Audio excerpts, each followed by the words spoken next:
हज के अरकान कितने दिनों पर मुश्तमिल है?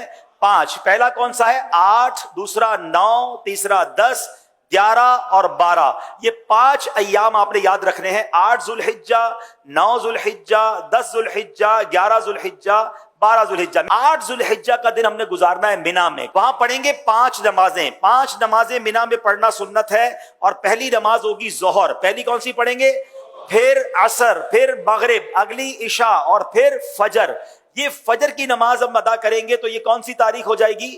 9 जुल्हिज्जा। शाबाश। अच्छा, 9 जुल्हिज्जा का दिन it's the most important day of हज। यानी अगर आपको कोई कहता है कि हज किस दिन होता है, हज होता है 9 जुल्हिज्जा को। याद रखिएगा, हज का दिन कौन सा है? 9 जुल्हिज्जा। ये वकूफ अरफा, ये हज का रुकने आजम है, द मोस्ट इंपॉर्टेंट रुकन आप कह लें। हज के 3 फराइज हैं, एहराम पहनना, नियत करना और तवाफुज ज़ियारा, लेकिन रुकने आजम है वकूफ अरफा। तो वकूफ अरफा जो है ये मोस्ट इंपॉर्टेंट डे है।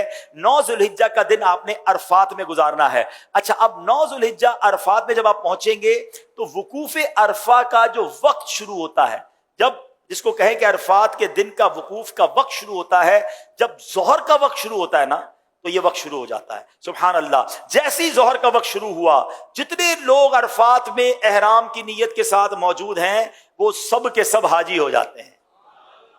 लेकिन अरफात से गुरूब आफताब तक नहीं निकलना। जब तक गुरूब आफताब, मगरिब का टाइम ना हो जाए, आपने अरफात नहीं छोड़ना। जो उससे पहले निकल जाता है उस पर दम हो जाएगा। तो याद रहे, जोहर के वक्त में जोहर पढ़नी है, असर के वक्त में असर पढ़नी है। अपने अपने खैमों में पढ़ें या जमात कर लें और वहां इबादत करें, दुआएं करें। गुरूब आफताब से पहले पहले अरफात को नहीं छोड़ना है। अब जब गुरूब आफताब के बाद आप निकलेंगे तो अब जाना है मुजदलिफा। और मुजदलिफा पहुंचकर अल्लाह की शान देखें। अरफात में मगरिब का वक्त हो गया है मगर मगरिब पढ़ने की इजाजत नहीं है। अच्छा, मुजदलिफा में भी मगरिब और इशा पढ़ेंगे मगर इशा का वक्त शुरू हो जाने के बाद पढ़ेंगे। यानी इशा का वक्त शुरू हो गया, अब मगरिब और इशा पढ़ेंगे। और उसको मिलाकर पढ़ने का तरीका यह है कि मगरिब के पहले फर्ज पढ़ेंगे, फिर इशा के फर्ज पढ़ेंगे, फिर मगरिब के नवाफिल, मगरिब की सुन्नतें और नवाफिल, फिर इशा की सुन्नतें, वितर वगैरह अदा किए जाएंगे। अब ये रात है 10 जुल्हिज्जा की रात। सुबह 10 जुल्हिज्जा है। ये रात गुजारेंगे मुजदलिफा में और इस रात इबादत भी करेंगे। और यहां फजर की नमाज पढ़ना या फजर के वक्त में यहां होना जरूरी है, क्योंकि मुजदलिफा का जो वकूफ का वक्त है ये जब शुरू होता है कि जब फजर का वक्त शुरू होता है। अच्छा, अब सुबह हो गई। ये सुबह कौन सी है? कौन सी तारीख हो गई? 10 जुल्हिज्जा। पाकिस्तान में क्या होता है? कौन सी ईद होती है? बकरा ईद। हाजी देखो कैसे कमाल की ईद मना रहा होता है। लोग अच्छे अच्छे कपड़े पहने हैं, खुशबू लगाए घूम रहे होते हैं, एक दूसरे से ईद मुबारक कर रहे होते हैं। हाजी के एहराम भी मैला, उसके बाल भी बिखरे हुए, उसकी आंखें भी नींद से, थकन से चूर है। ये कैसी ईद है? वल्लाह ये सारी दुनिया की ईदों से अच्छी ईद। हाय हाय, क्योंकि अल्लाह को ये मैला कुचैला हाजी बड़ा पसंद है। आज ईद का दिन है और हाजी को 3 काम करने हैं। 10 जुल्हिज्जा को 3 काम करने हैं और ये तीनों काम एक तरतीब से, सीक्वेंस से करना बड़ा जरूरी है। ठीक है, याद रखिएगा। पहले हाजी ने क्या करना है? रमी करनी है। क्या करना है?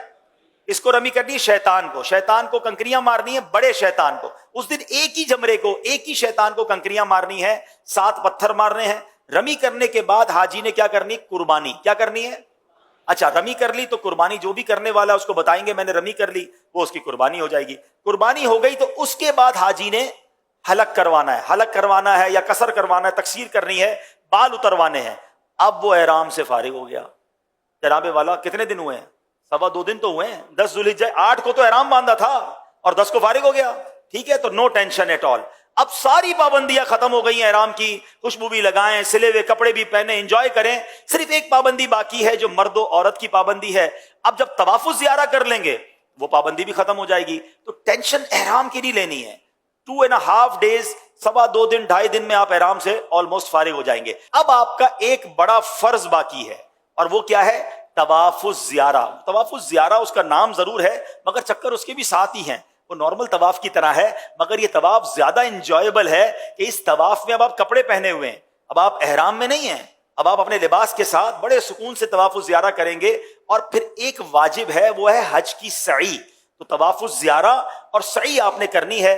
तवाफुज ज़ियारा का जो टाइम है वो 10 को भी कर सकते हैं, 11 को भी कर सकते हैं, 12 की गुरूब आफताब से पहले पहले करना है। तीसरी ईद को मगरिब की नमाज का वक्त शुरू होने से पहले पहले किसी भी वक्त तवाफ़ुज़ ज़ियारा किया जा सकता है, ठीक है।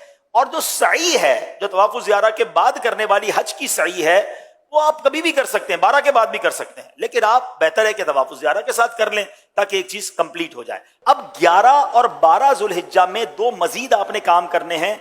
वो क्या करने हैं? आपने जमरात की रमी करनी है और उसमें 3-3 शैतानों को कंकरियां मारनी हैं और हर शैतान को 7-7 कंकरियां मारनी हैं। तो जब 3 शैतानों को 7-7 कंकरियां मारेंगे तो कितनी मारेंगे? 21 कंकरियां 11 ज़ुल्हिज्जा को भी मारेंगे और 21 कंकरियां 12 ज़ुल्हिज्जा को भी मारेंगे। Very good. अच्छा, अब 11 और 12 में जमरात की रमी का वक्त शुरू कब होता है? याद रहे, जैसे ही जोहर का वक्त शुरू होता है ना, जमरात की रमी का वक्त भी शुरू हो जाता है। तो जोहर के बाद से लेकर अगले दिन सुबह सादिक तक आप कभी भी रमी कर सकते हैं। चले जनाब, हज के 5 अय्याम पूरे हो गए। अब भी खुद भी याद कर लो, दूसरे हाजियों को भी बताना।